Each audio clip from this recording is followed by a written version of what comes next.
In a small town near Kyoto, a young Shigeru Miyamoto went exploring the countryside as he would often do. On one day he discovered a small opening of a cave. The boy returned to it several times before he worked up the courage to go in.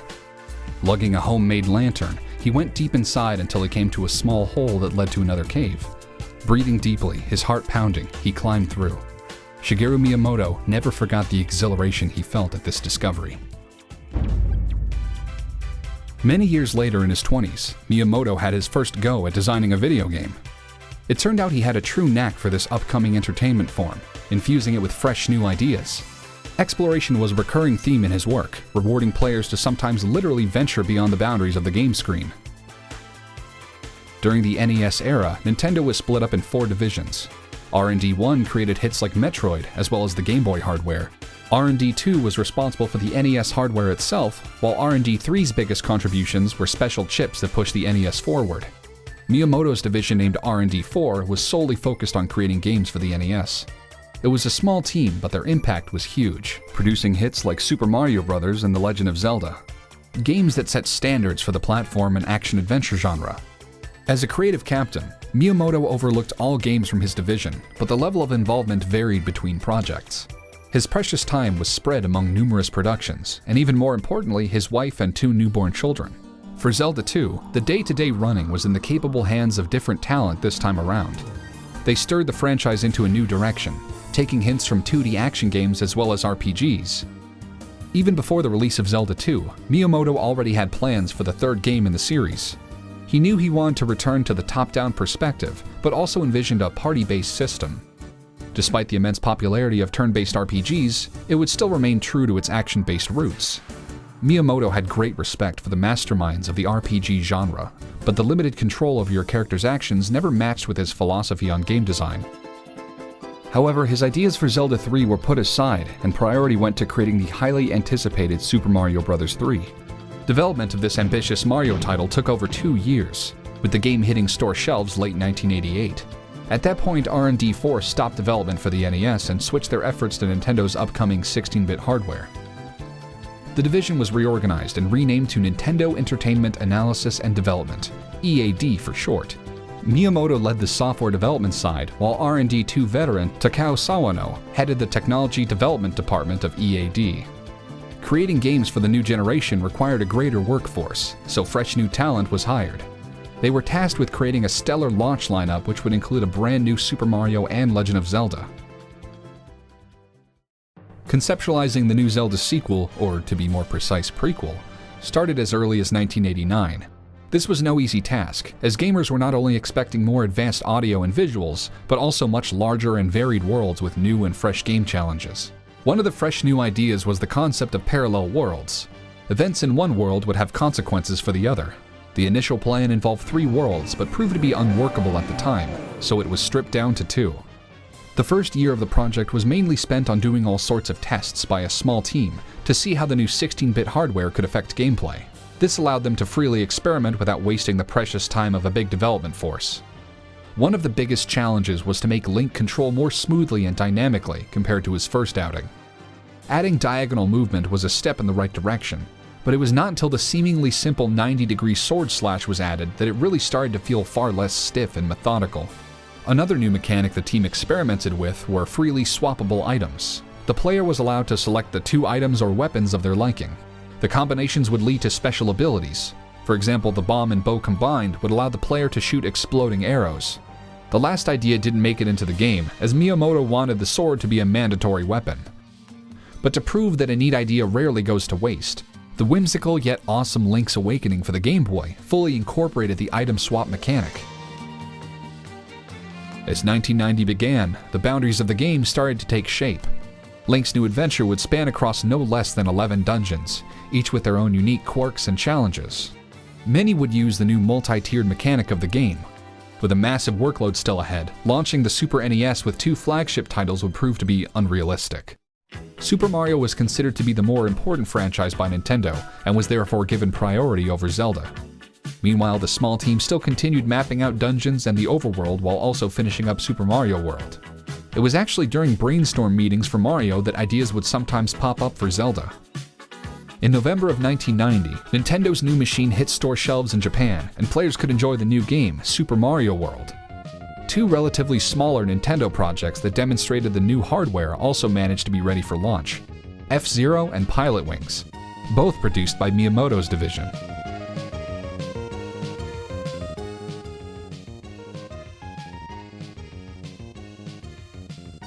With these three launch games out of the way, Zelda 3 finally entered production. Staff from F-Zero and Mario World were put on the project to turn the ambitious game plan into code and pixel art. To help streamline production, Takashi Tezuka was brought on board. He came fresh from directing Super Mario World and already had a long working relationship with Miyamoto going back to the original Zelda and Mario. He designed some of the most iconic pixel art, but also worked hand in hand with Miyamoto to create maps and levels of these 8-bit games.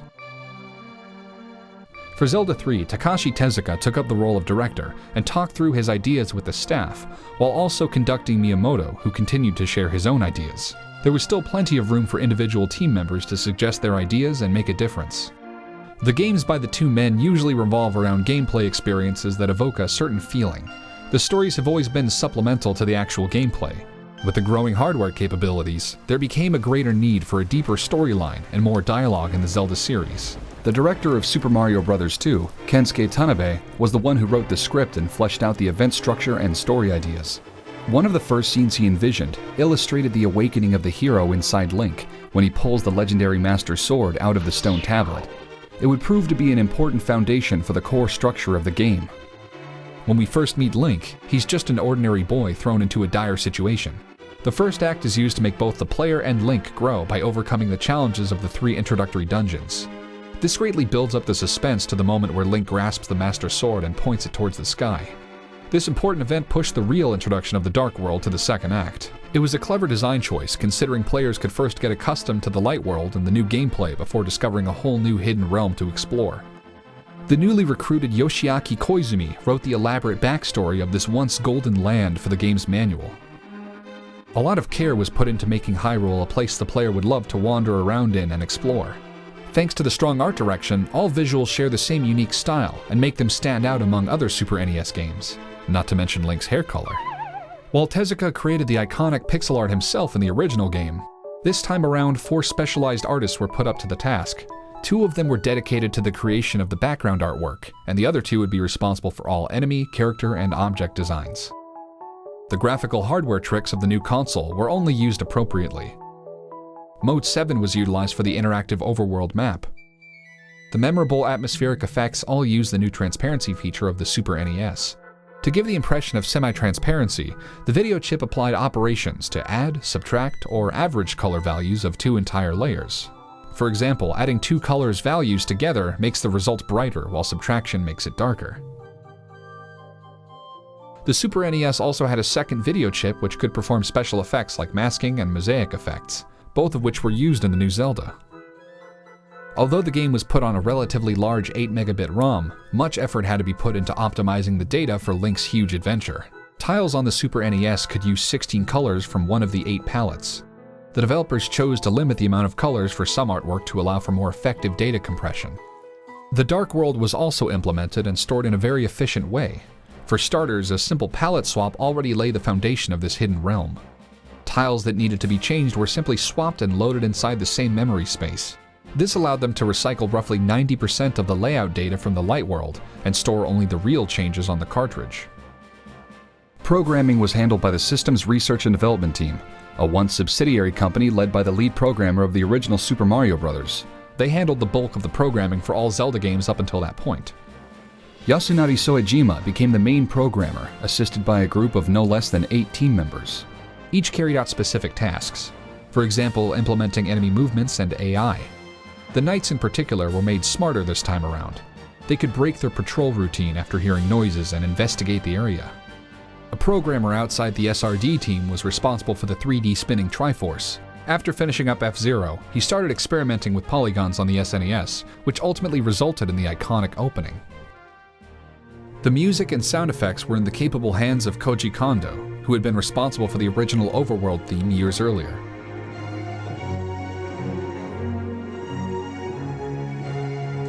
The sample-based audio chip inside the Super NES proved to be a challenge for the composer at first, but he already got the basics down while composing for Super Mario World.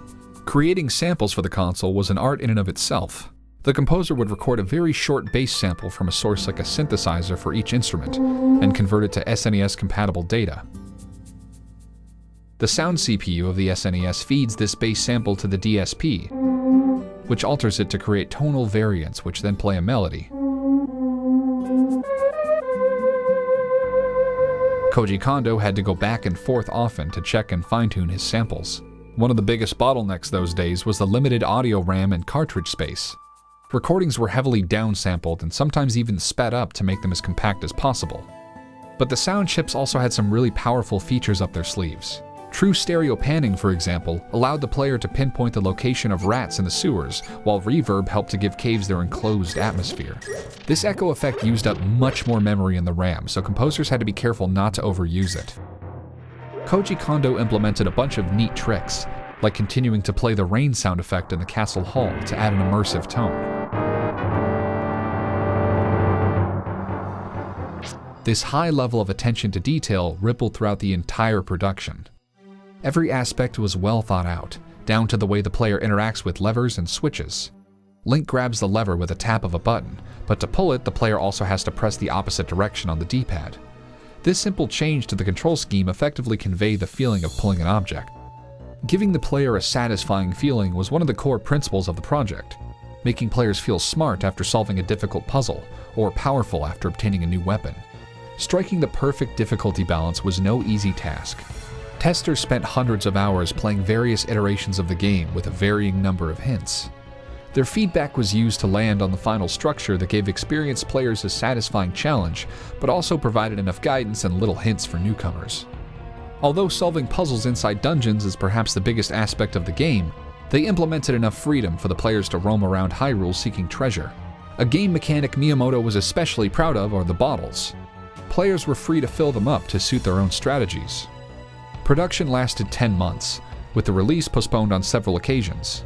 There were still a ton of touches planned to make the environment even more realistic, but ultimately had to be abandoned. For example, if the player used a lantern near a grassy area, it would cause a huge bushfire. After working on the project for 3 long years, the time had come for Nintendo to let their baby go. The final release code was signed off and ready to be enjoyed by Japanese fans. In November of 1991, they lined up to get their copy of Legend of Zelda: Triforce of the Gods. Nintendo was in the luxurious position to stretch development of their games over a long period, while third-party games filled up the gaps between releases.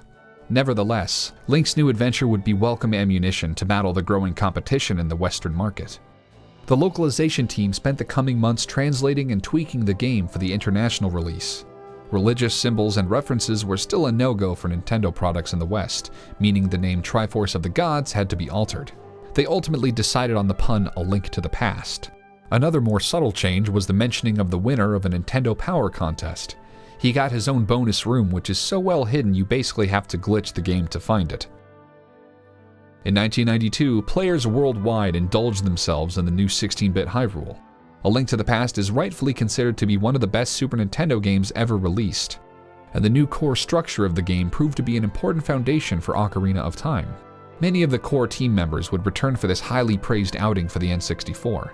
It's really a testament to Nintendo that so many employees would remain loyal to the company and each other.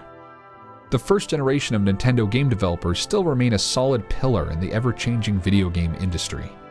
The games from Miyamoto and his team are always put into high regards, primarily as a result of their well-thought-out game mechanics and high level of perfectionism. But perhaps the biggest lesson to learn from Miyamoto is to draw from your own unique memories and inspirations, taking experiences from real life that people can relate to, and let them drive your own creative endeavors.